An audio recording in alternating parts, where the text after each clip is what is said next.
Hei, mitkä teidän mielestä on isoimpia sukupuoleen liittyviä tasa-arvo-ongelmia Suomessa?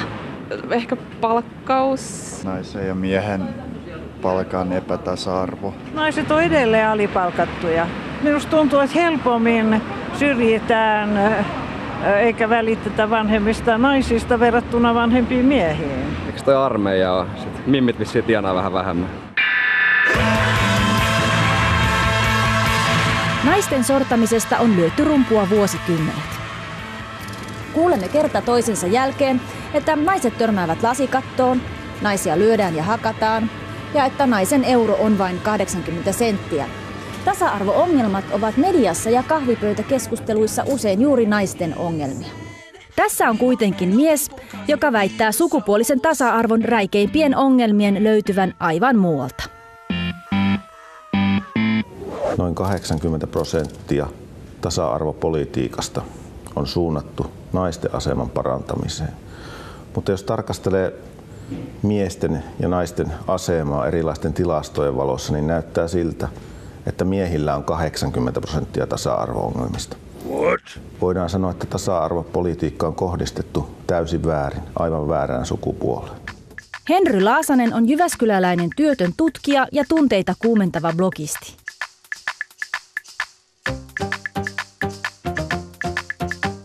Monet feministit pitävät Laasasen näkemyksiä niin väärinä, ettei tätä saisi edes haastatella. Kaikissa huono-osaisuuden kategorioissa miehistä on lähes 90% siellä pohjalla. Jos puhutaan asunnottomista, vangeista, syrjäytyneistä ynnä muuta, ne koostuu pääosin miehistä. Ja mä näkisin, että tasa-arvopolitiikan pitäisi keskittyä nimenomaan näiden huono-osaisimpia auttamiseen, eikä mihinkään naiseliitin nostamiseen pörssiyhtiöiden hallituksessa. Laasasen lista suurimmista tasa-arvo-ongelmista on tässä. Vain miesten on pakko mennä armeijaan.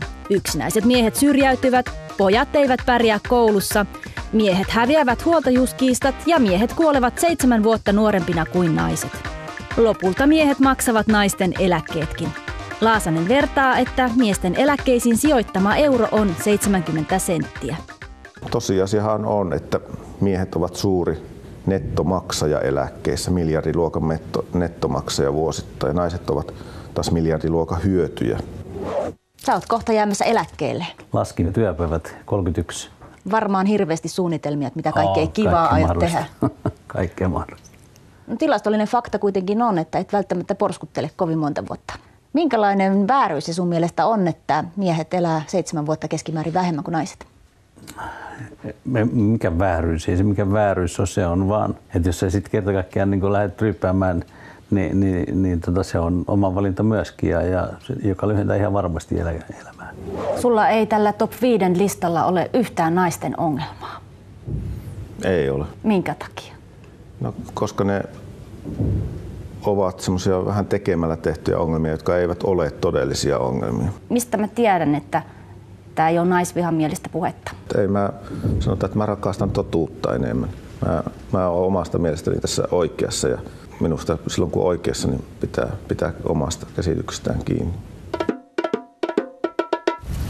Laasanen haastaa rajusti vallitsevat käsitykset aikamme tasa-arvon ongelmista.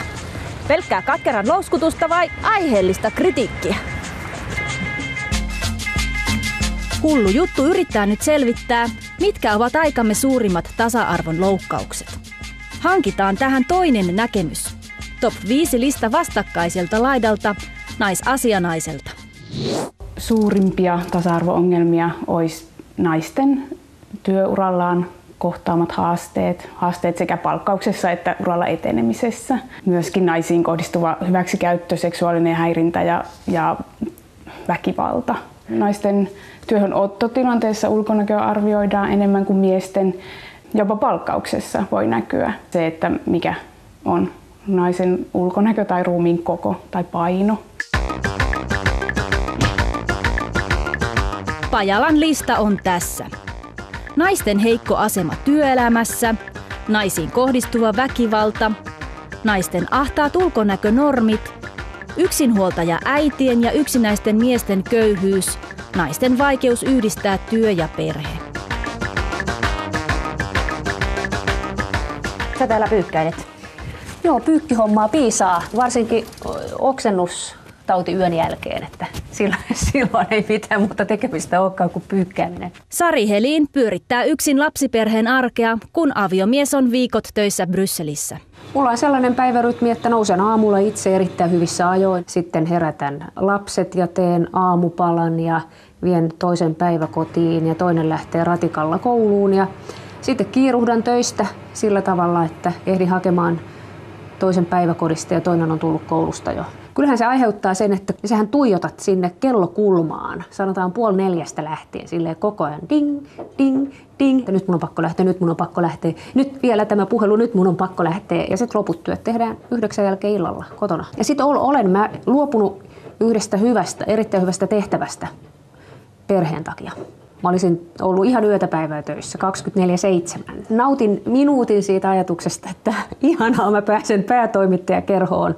Ja sitten sen jälkeen tajusin, että en mä pääsekään päätoimittajakerhoon, koska en mä voi tehdä sitä. Harmittaako sua, että sun mies on viikot Brysselissä ja sä täällä pyörität tätä palettia yksinäs? Ilman muuta. Eli täytyy ajatella niin, että seuraavaksi on mun vuoro. Yeah. Meillä on nyt 2 erilaista listaa sukupuolisen tasa-arvon ongelmista. Naisasia naisen ja miesasia miehen. Mä pyysin siis listan myös toiselta äärilaidalta, eli miesasia-aktiivilta. Mitä mieltä oot tästä listasta? Mä oon eri mieltä koulusta. Mun mielestä tuo väittämä on liian kategorinen. On tosi paljon poikia, jotka pärjää tosi hyvin koulussa. Armeijapakosta ei voi olla millään tavalla eri mieltä. Se, että miehet kuolevat varhain, mun mielestä sitä pitäisi vähän avata, että millä tavalla se on tasa-arvokysymys. Ja yksinäisten miehen syrjäytyminen oli munkin tasa-arvolistalla yhdessä yksinhuoltajanaisten kanssa. Outi Pajalan lista on tässä.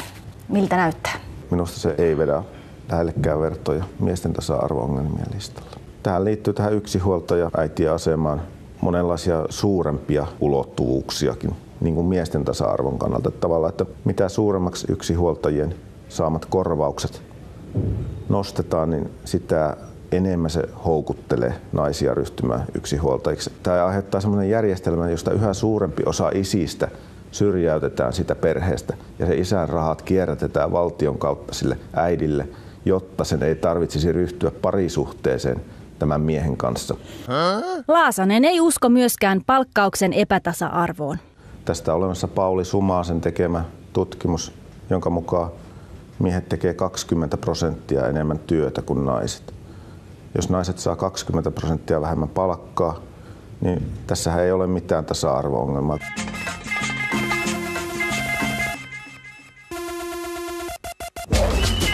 Kaksi top 5 listaa, 2 erilaista näkemystä tasa-arvon kipupisteistä.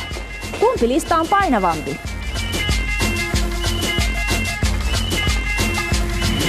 Lähdetään hakemaan ratkaisua riippumattomalta asiantuntijalta, oikeusoppineelta, joka ei ole värjäytynyt tasa-arvotaisteluissa millään tavalla. No niin, mulla olisi tässä nyt 2 listaa. Aikamme tasa-arvo-ongelmista. Sinä olet ihmis- ja perusoikeuksiin erikoistunut professori, niin pyytäisinkin, että josko voisit arvioida näitä listoja ikään kuin puolueettomasti. Välttämättä en osaa vastata siihen, että ovatko nämä välttämättä yhdenvertaisuus- ja perusoikeusloukkauksia, mutta epäilemättä niihin liittyy haasteita ja ongelmia perus- ja ihmisoikeusnäkökulmasta.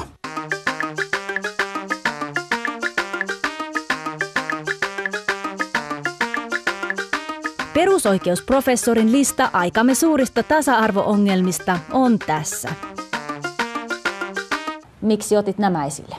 Naisten asema työelämässä esimerkiksi niin kaipaisi epäilemättä parannusta ja ongelmana on muun muassa, että palkkaus on edelleen naisilla alempi. Naiset päätyvät eri ammatteihin ja myöskin sitten palkkausjärjestelmät saattavat suosia miehiä. Jos ottaa täältä miesten ongelmista, niin tämä eliniän lyhyys tai ennenaikaiset kuolemat ovat merkittävä yhteiskunnallinen ongelma. Toisaalta perustuslaki edellyttää, että ihmisten itsemääräämisoikeutta ja vapauksia kunnioitetaan, joten pakkohoitoratkaisut eivät ole helposti käsillä. No siellä on armeijakin listalla. selvästi tässä on yhdenvertaisuusongelma ja lainsäädäntö mielihyvin voisi olla sellainen, että se turvaisi asevelvollisuuden toteutumisen niin, ettei tällaista sukupuolten välistä erottelevaa syrjintää tapahtuisi. Julkisoikeuden professori nosti esille tällaiset 5 ongelmaa. Ootko tyytyväinen? No en ole kyllä juuri millään lailla tyytyväinen, mutta on tietysti siihen tyytyväinen, että tuossa on 2 näistä, mitä mä nostin itsekin näistä miesten tasa-arvo-ongelmista, mutta enemmän tämä on vähän sellainen niin kuin ruletista vetästy. Se ensimmäinen kompastuskivi on tämä media, joka ei nosta framille tällaisia miesten keskusteluja. Laasonen väittää, että virallinen tasa-arvohallinto ei ota huomioon miesten ongelmia. Onko todella näin? Meillä on nyt puolueettoman oikeusoppineen lista aikamme tasa-arvo-ongelmista ja siinä on mukana muutama miehinkin liittyvä epäkohta. Miten pontevasti viranomainen on näihin ongelmiin tarttunut? Kansanedustaja Kari Uotila on tasa-arvoasiain neuvottelukunnan eli TANen jäsen ja miesjaoston puheenjohtaja. Laasanen on arvostellut Uotilan linjaa rajusti. Mä oon aika paljon lukenut näitä hallituksen tasa-arvo-ohjelmia ja muita, niin näyttää, että hirveän vähän näistä miesten tasa-arvo-ongelmista päätyy sinne hallituksen tasa-arvo-ohjelmaan asti. Että mä haluaisin kysyä, että mikä tämän miesjaoston virka on siellä? Täytyy sanoa, että ei varmaan muissa maissa ole tällaista menettelytapaa, jolla näinkin hyvin miesten asioita tasa-arvopolitiikassa otetaan huomioon. Toki voi sanoa, että onko tehty tarpeeksi, onko saatu tarpeeksi aikaisin.